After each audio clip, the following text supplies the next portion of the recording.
ఈ సమస్యలు పరిష్కారం కావాలంటే చాలా చాలా కీలకం. ఇవి మనం చాలా సీరియస్గా రాజకీయాలు అనేవి ఎంత స్వచ్ఛంగా ఉంటే ఈ సమస్యలకు అంత స్పష్టంగా ఒక పరిష్కారం సాధ్యమైంది. మనకు జీతాలు రావాలి, మరి ప్రభుత్వం కదా నిర్ణయం చేసి ఆ ప్రభుత్వం పైన ఒత్తిడి పెట్టాలంటే రాజకీయాలు కావాలి. ఆ రాజకీయాలు లేనిది నడవదు. ఇవన్నీ ఆలోచించినాకనే కదా తెలంగాణ జనసమితి పెట్టుకున్నాం. అప్పుడే మనం అనుకున్నాం ఉట్టిగా గవర్నమెంట్లు మారుడు కాదు, పరిపాలనా విధానమే మారాలి అని ఆ రోజే మనం తీర్మానం చేసుకున్నాం. ఆ పరిపాలనా విధానాన్ని మార్చడం కోసమే, మారాల్సింది పాలకులు కాదు, పాలనా విధానం మారాలి అని ఆ మార్చే లక్ష్యంతోనే మనం తెలంగాణ జనసమితి పెట్టుకున్నాం. కానీ రాజకీయాలన్నీ తమ ఆస్తుల కోసం తిరుగుతున్నాయి. మీరు ఇలా టిఆర్ఎస్ పార్టీల బీఆర్ఎస్ పార్టీల పంచాయతీ చూస్తూనే ఉన్నారు. అది కుటుంబ వివాదంగా ఎందుకు మారింది? కుటుంబ వివాదానికి పార్టీకి సంబంధం ఉండద్దు కదా, కానీ ఎందుకు మారింది అంటే ఆ పార్టీ అనేదే కుటుంబ వ్యవస్థగా నడిచింది. ఆ కుటుంబంలో ఉన్న పార్టీలో ఉన్న పంచాయతీలు కుటుంబం పంచాయతీలు వేరువేరు కావు. ఆ కుటుంబమే నడుపుతున్నది కాబట్టి ఆ కుటుంబంలోనే పంచాయతీలన్నీ రాజకీయ పంచాయతీలుగా మారినాయి. మనం అనేది ఏమంటే మీ కుటుంబ వ్యవహారాలు రాజకీయ సమస్యలు ఒకటి కావు. ప్రజల సమస్యలు, వాటిని గురించి ఆలోచించటం, చర్చించటం, పరిష్కరించటం, వాటి దగ్గర విభేదాలు కాదు. విభేదాలు ఎక్కడున్నాయంటే పంపకాల కాడ వచ్చిన విభేదాలే తప్పగని దీనికి సంబంధించినటువంటి విభేదాలు కావు. మొన్న మోడీ గారు వచ్చిండ్రు, ఎండల వడి పాపం ఎక్కడెక్కడి నుంచో జనం వచ్చిండ్రు విందామని. పెద్ద మనిషి ఏమన్నా చెప్తాడేమో అని ఆశపడ్డారు, కానీ ఆయన చెప్పింది ఏంది? పెట్రోల్ తక్కువ వాడుండ్రి, బంగారం కొనకండి, ఏరోప్లేన్ల విదేశాలకు పోకండి. మరి నిన్న మొన్నటి దాకా ఎన్నికలు అయ్యేదాకా దేశ పరిస్థితి గురించి చెప్పలే కదా. కానీ ఇవాళ ఏమంటున్నాడంటే దేశ పరిస్థితి బాగాలేదు, విదేశీ మారక ద్రవ్యం మన దగ్గర పరిమితంగా ఉన్నది, మనం ఇట్లనే కొనుక్కుంటా పోతే విదేశీ మారక ద్రవ్యం తక్కువైపోతుంది, వంట నూనె కొనద్దు. ఇప్పుడు మనం అడుగుతున్న ప్రశ్న ఏంటంటే ఈ సమస్యలకు మేమేం చేయాలనో చెప్పినావు, కానీ నువ్వేం చేస్తావో చెప్పలేదు కదా మోడీ గారు. నువ్వేం చేస్తావో చెప్పలే, ఆయన ఏం చేస్తాడో కూడా చెప్పి ఉండాల్సింది. ఆయన ఒకటే మాట అన్నాడు, మాకు అధికారం ఇస్తే నక్సలైట్లను తప్పుతాం. ఆ సంపటం అనేది పరిష్కారం ఎట్లయితుంది? మనుషులతో రాజకీయాల పైన రాజకీయ వివాదాలు ఉంటాయి, రాజకీయ ఘర్షణలు ఉంటాయి, సైద్ధాంతిక పోరాటాలు ఉంటాయి. కానీ మనుషుల ప్రాణం తీసేస్తే సిద్ధాంతాలు పోతాయి, రాజకీయాలు పోతాయి అనుకుంటే అది పొరపాటు, అది అవివేకమైతుంది. అది అట్లాంటి దృష్టికోణాన్ని తెలంగాణ జనసమితి ఆమోదించదు. ఆ రాజకీయాల వల్ల వచ్చే ప్రయోజనం ఏమున్నది? హింస తప్ప ఇంకో ప్రయోజనం ఏం లేదు. అవి ప్రజల సమస్యల మీద చర్చకు, పరిష్కారానికి అవి వెసులుబాటు కల్పిస్తాయి అనేటువంటి నమ్మకం కూడా లేదు. చెప్పిండా జిహెచ్ఎంసీ కార్మికులకు ఏం చేస్తానని? కనీస వేతనాల విషయంలో ఏం చేస్తానో చెప్పిండా? పోడు రైతుల గురించి ఏం చేయాలో చెప్పిండా? విద్య గురించి మాట్లాడిండా? మహిళల హక్కుల గురించి ఏం మాట్లాడినావు? వీటి అన్ని విషయాల్లో కూడా మౌనమే పాటించిండ్రు కదా.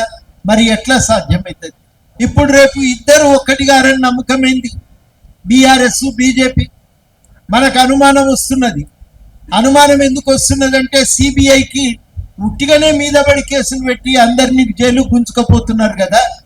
నీకు అప్పచెప్తే కేసు ఎందుకు చేస్తలేవు? ఎందుకు అప్పచెప్పవలసి వచ్చిందంటే జాతీయ స్థాయిలో ఉన్న అనేక సంస్థలు ఇమిడి ఉన్నాయి కాబట్టి సిబిఐకి అప్పచెప్పవలసి వచ్చింది. కాళేశ్వరం కేసును, విద్యుత్ కొనుగోళ్ల కేసును, విద్యుత్ సంస్థల ఏర్పాటుకు సంబంధించిన కేసును, దాని విచారణ మీద వెనకంజ వేస్తున్నారంటే మనకు అనుమానం కలుగుతున్నది ఏదో లోపాయికారి ఒప్పందం జరిగింది అని. ఇద్దరు కోరుకునేది ఒకటే, కొట్టుడు సంపుడు తప్ప ఇంకొక రాజకీయం ఏది మాట్లాడతారనే విశ్వాసం కనబడతలేదు. ఈ సమస్యలను చర్చ చేస్తారనే విశ్వాసం కూడా కలగట్లేదు. ఇవాళ చాలా సీరియస్గానే, అందుకనే మనం ప్రభుత్వం మారాలని ప్రయత్నం చేసినాం, కాంగ్రెస్ని గెలిపించినాం. కానీ ఒక విషయం చాలా స్పష్టం, ప్రజాస్వామికమైన వాతావరణం ఏర్పడ్డది రాష్ట్రంలో. మంత్రులు అందుబాటులో ఉన్నారు, పోయి చెప్పుకోగలుగుతున్నాం, మాట్లాడుకోగలుగుతున్నాం.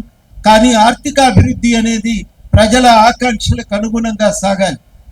గతంలో ధరణి తెస్తే భూములు రాసుకోవటానికే వాడుకుంటుంది.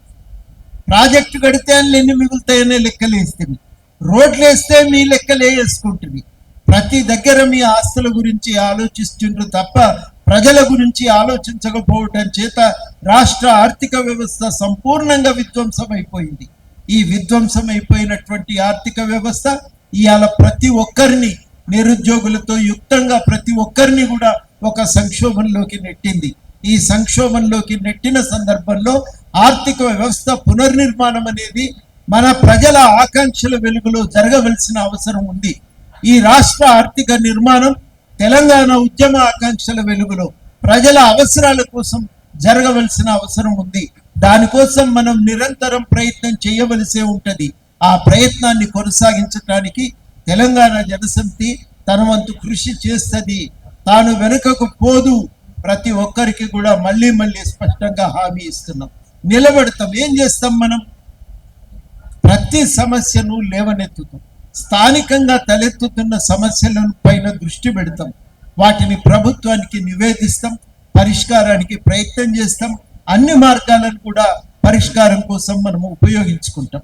ఇన్ని సమస్యలు ఉన్నాయి, వాటి కోసం మనం ప్రయత్నం చేయవలసిన అవసరం ఉంది కదా.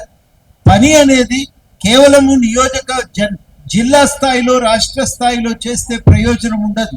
రాజకీయంగా ప్రభావం చూపాలంటే నియోజకవర్గ స్థాయిలో పనిచేసినప్పుడే దాని ప్రభావం చాలా తీవ్రంగా ఉంటుంది. అందుకని కొన్ని అయినా నియోజకవర్గాలు మనం ఎంచుకుంటాం. ఆ నియోజకవర్గ స్థాయిలో మనం గ్రామ స్థాయి నుంచి మన కార్యాచరణను మనం సీరియస్గా ముందుకు తీసుకెళ్తాము. దానికోసం మనం కృషి చేస్తాం. తక్షణమే మీ అందరికీ కూడా హామీ ఇస్తున్నా, రాష్ట్ర ప్రభుత్వము బీసీ కులగణన జరిగిన తర్వాత వెనుకబాటుతనాన్ని అంచనా వేయటానికి అంతర్జాతీయ నిపుణులతో కమిటీ వేసింది. ఆ కమిటీ ఒక అద్భుతమైన నివేదిక ఇచ్చింది. వివరాలు ఇంతకుముందు ప్రొఫెసర్ విశ్వేశ్వరరావు గారు తెలియజెప్పారు. ఆ వివరాలను మనం తక్షణమే తెలంగాణ జనసమితి ఏం చేస్తుందంటే దీనిపైన మనం ముఖ్యులం కూర్చుందాం. ఒక రోజంతా దాన్ని లోతుగా అధ్యయనం చేసినటువంటి వాళ్ళు ఆ రిపోర్ట్లో ఏముందో మనకు చెప్తారు.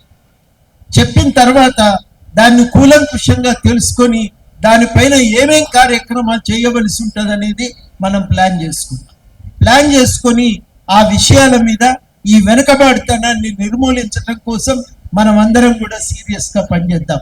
మీరందరికీ సిద్ధమేనా?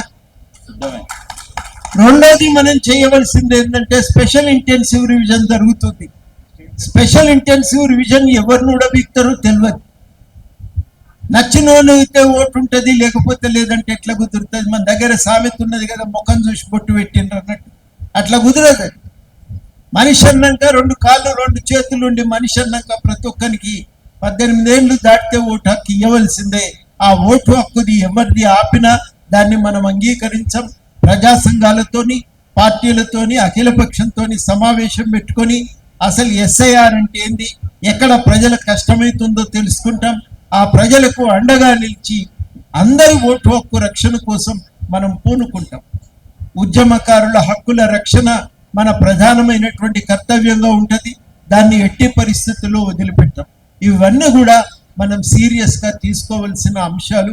వాటిపైన రాష్ట్ర స్థాయిలో జిల్లా స్థాయిలో చేసే కార్యాచరణ కాక గ్రామాన మనం లేవనెత్తుతున్న ఈ అంశాలపైన మనం కార్యక్రమాలు నిర్వహించవలసి ఉంటుంది. చాలా స్పష్టం. ఆర్థిక అభివృద్ధికి అట్టడుగున ఉన్నటువంటి వాళ్ళు, వెనకబడి ఉన్నటువంటి వాళ్ళు ప్రాతిపదిక కావాలి. వాళ్ళ అభివృద్ధి కోసం మనం పూనుకోవలసి ఉంటుంది. దాని వెలుగులో రాష్ట్ర అభివృద్ధి నిర్ణయం కావలసి ఉంటుంది. దానికోసం మనం పనిచేయవలసి ఉంటుంది.